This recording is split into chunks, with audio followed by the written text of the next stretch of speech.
What was the name of the man Jesus healed as he left Jericho? This is the question that we seek to answer today as we continue our verse-by-verse study of the book of Mark on Walking Through the Bible.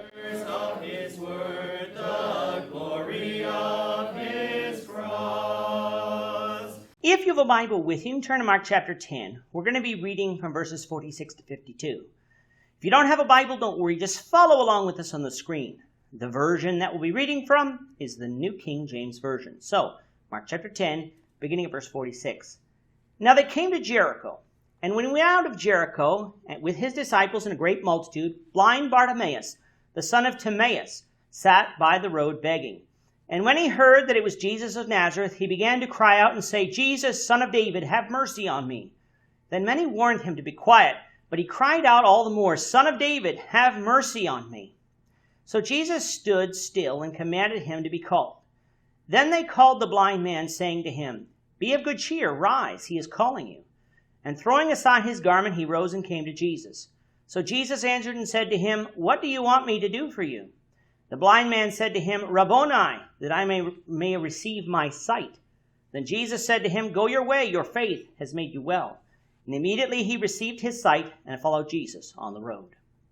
The story that we just read, we also discussed in our study of Matthew, namely in Matthew 20, 29 to 34. The setting of this story is just outside of Jericho on the road to Jerusalem. If you've ever seen maps of this road, you know that once you leave Jericho, you're heading uphill on the road to Jerusalem. In fact, during the 14-mile or 22-kilometer journey, one would ascend 3,300 feet or 1,000 meters. That is quite the trek, but it was one that was well-traveled as there was a road that people would use to do it. The climb would begin almost immediately after leaving Jericho, so it appears that this event happened before you started the uphill climb to Jerusalem. Now, if you go back and reread the account in Matthew 20, you'll notice some differences. For instance, Matthew tells us that there were two men, while Mark tells us that a man named Bartimaeus, the son of Timaeus, was present. Is there a contradiction? No, for if you recall in Mark 5, when Jesus healed the man with the legion of demons, Mark only identified one man, while Matthew identified two men. Here in Mark 10, Mark doesn't say that there was only one man. He simply identifies one man as Bartimaeus, most likely because this man was the most notable of the two. Now Bartimaeus, while Jesus was on the road to Jerusalem, at the time when Jesus was about to be crucified, proclaimed that Jesus was the Son of David. Multitudes were surrounding Jesus who would have heard this declaration and thus would have had the opportunity to believe based on what Jesus would do. Now, Mark did not spend any time going through the lineage of Jesus because the early Christians would have had other sources for that, like Matthew. But that didn't mean that Mark was denying that Jesus was from the lineage of David. This passage here would call Mark's readers' attention to that point, an important point if Jesus was to be the Messiah and the Son of God, for Old Testament prophecy spoke of the Messiah this way. Along with Bartimaeus identifying who Jesus was, though, he also called out pleading for mercy. What did the crowds do? Tell him to be quiet. The multitudes probably thought of Jesus as an important teacher who should not have to be bothered by this blind man, because after all, he was busy walking towards Jerusalem. The more that the crowds asked him to be quiet, the louder and more persistent Bartimaeus seemingly got.